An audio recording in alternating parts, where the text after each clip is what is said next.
Where are we going in this world of woe?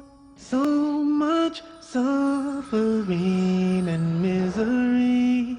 Our hearts are longing for the endless home of peace and love and harmony. Oh, no more bitterness, hatred or greed. Paradise is the place we need. I feel the peace inside of me.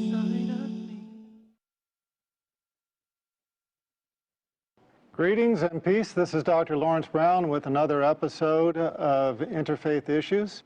I'm coming to you today with a topic that might surprise a lot of you. And that is that today I'm going to talk about how I became Muslim. Through these talks and through my other works, a number of people have approached me and asked how I became Muslim and why. And if for no other reason than simply to tell the story once, answer everybody's questions, and let people know how I made this major change in my life and in my religion, I've decided to tell the story. The story takes us back to 1990. Before 1990, I was the typical American. I basically subscribed to the philosophy that the person who died with the most toys wins. I had spent my life accumulating different things of this world, and that was the only thing that I knew. That was the only objective I knew in life. In 1990, my second daughter was born. I guess I wasn't listening the first time. When my first daughter was born, Christina, about 10 months before, she did something I had never seen any child do before, and that is that she was able to stand from the very first day of life. From the very first day, if I put her on her feet, she would stand upright by herself. Now, I'm a doctor. I'm a medical doctor. I understand that that is something that a newborn baby is not supposed to be able to do. But I didn't see it as a miracle. I saw it as something interesting, something charming about this child. But I guess I didn't get the message. I guess the message had to come to me twice, and the second time in a more dramatic way. So, 10 months later, in 1990, my second daughter, Hannah, was born.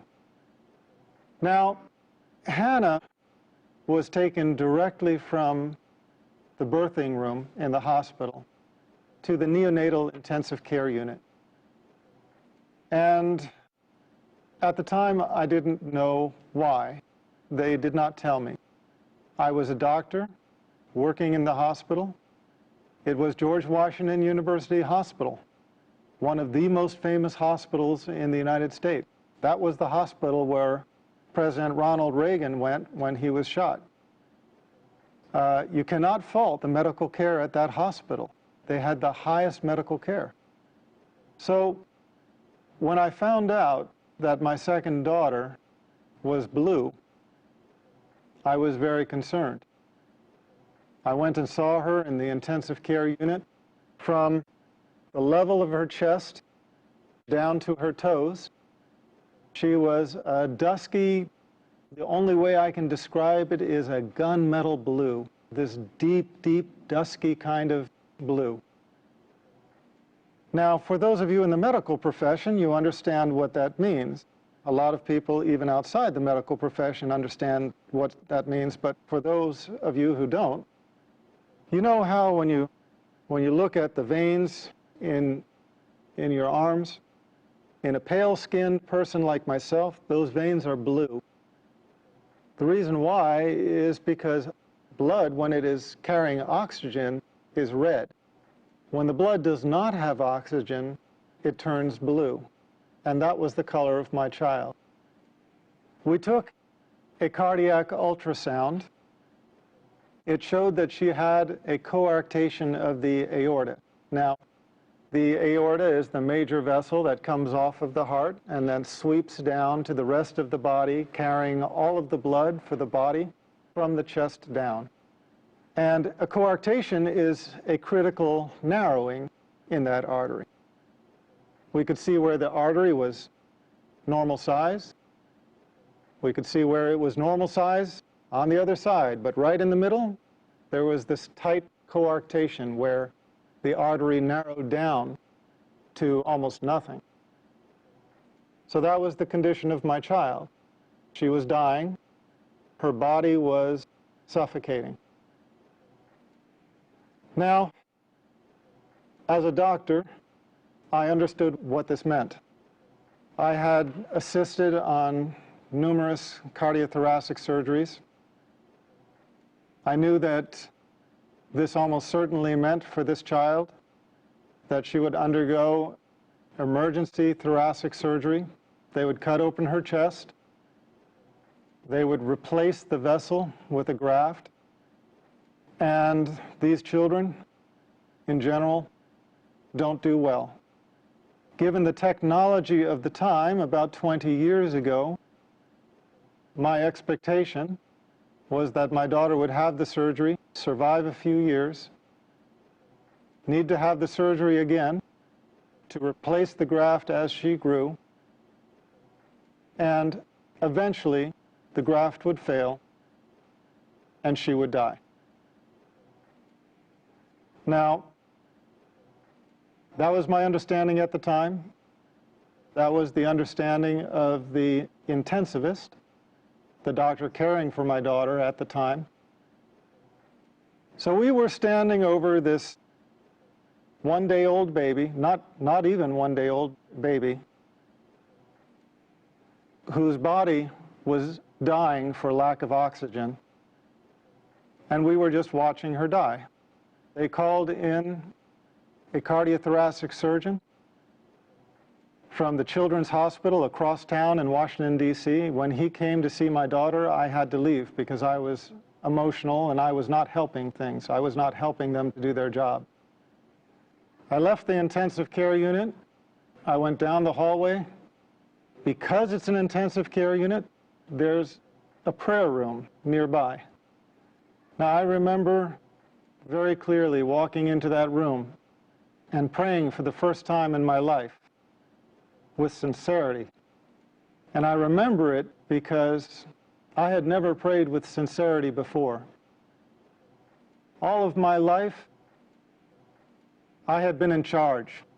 If there was anything that I needed, I knew how to go after it. If there was anything I wanted, I knew what I had to do to get it.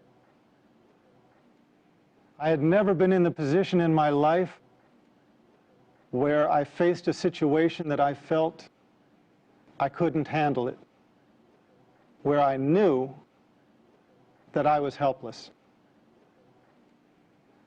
Now, a lot of people think that I came to Islam through Christianity. In a way, that's true, and I'll come to that. But at the time, it was not. I was never, at any time in my life, Christian. I used to be atheist. I was one of those who denied the existence of God. In fact, I tried to argue people away from believing in God. When I went into that prayer room, I remember one thing hit me right away, and that is that it was just a prayer room. There were no crosses, no crucifixes, no statues. There were no religious symbols at all. And immediately, I felt it was the right place to be.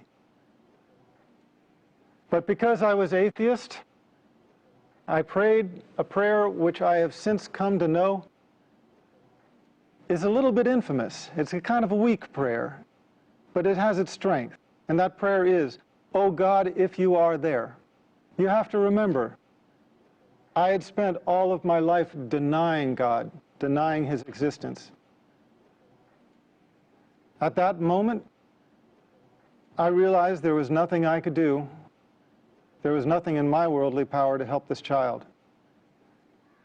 And I knew that the only power, if it did exist, that could help my child was the Almighty. So the only way I could pray was to pray, "Oh God, if you are there." And I admitted, I was honest. I said, "I don't know if you're there or not. But if you are there, I need help." And I made a deal. I made a promise. I asked God if He saved my daughter, and then if He guided me to the religion that was most pleasing to Him, that I would follow. And I remember those words precisely, asking Him to guide me to the religion that was most pleasing to Him and promising to follow. Well, I had been away for maybe 15 minutes. I walked back to the intensive care unit. When I entered the unit, the doctors were huddled around my daughter like a football team in the huddle. They were on the other side of the room at one end. When I walked in, they looked up at me, and I could see something had changed. When I walked up to them, the cardiothoracic surgeon just looked me in the eye and said she was going to be okay. The doctors around me did not understand it. He went on to give an explanation. He started talking about a patent ductus arteriosus and how he explained the fact that my daughter was going to be okay. And I looked around at the other doctors' faces, and I realized that I was not the only one that did not buy that explanation. And I realized that although that explanation worked for him, it just simply didn't work for me. I had prayed with sincerity for the first time in my life, and I could only believe that this was the hand of my Creator. We took an ultrasound before that showed this life-limiting condition. We took an ultrasound after, and she was completely stone-cold normal. She never had surgery. She never had medicine. She just went to becoming a completely normal child. As a matter of fact, she entered college this year. When I saw this miracle, I realized I had made a promise. And I realized that if I did not fulfill that promise, I would be blameworthy. So I started searching. I had promised my Creator that if He would guide me to the religion most pleasing to Him, that I would follow. And the last thing I wanted was to die with that promise being unfulfilled. I would love to continue and finish the story all in one go, but we have an obligation to our sponsors, and so I ask you to be patient, bear with us. We're going to break for a few minutes. We'll be right back.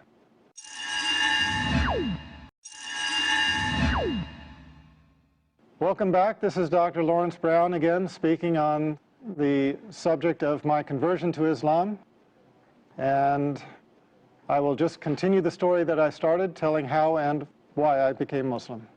So, I started reading scriptures of a variety of religions. I studied Buddhism, Taoism, Shintoism, read into the Bhagavad Gita, started studying Hinduism, worked my way around to Judaism, Christianity, started working myself up the ladder of the revealed monotheistic religions.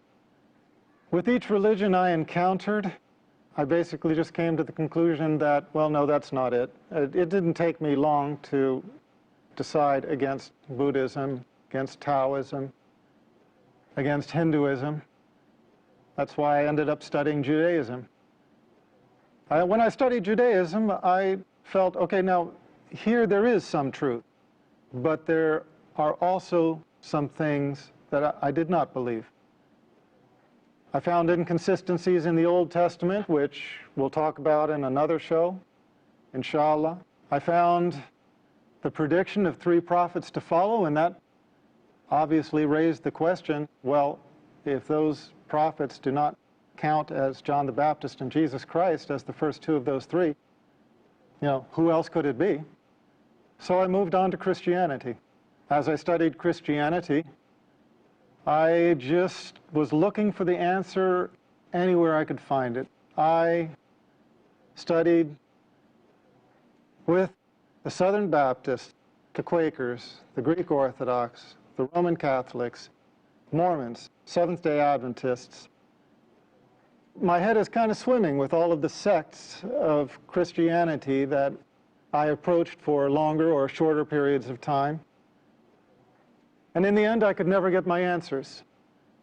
I would go to the priests having actually done something that very few Christians, in my experience, really do, and that is reading the Bible and questioning aspects of it. Now, please understand, I don't mean this to put down anybody out there. I don't mean this as a criticism to Christians who hold on to their faith, but I just mean to say that most Christians accept their faith unconditionally without really analyzing it. I found Jesus Christ calling himself the Son of Man, so I wanted the priest to tell me, why do Christians call him the Son of God if he called himself the Son of Man? I found Jesus Christ in 3 places asked, what is the most important commandment? And he said, "Know, O Israel, your God is one God." And I couldn't find the Trinity anywhere. I said, well, if the Trinity is not in the Bible, why are people teaching it? Why are people believing it? Why are people following it? Why are people professing it? And they said, well, it's First Epistle of John, chapter 5, verse 7. And I found out that that's a forgery. It doesn't exist in the original manuscripts, which is why it has been modified in the more modern Bibles.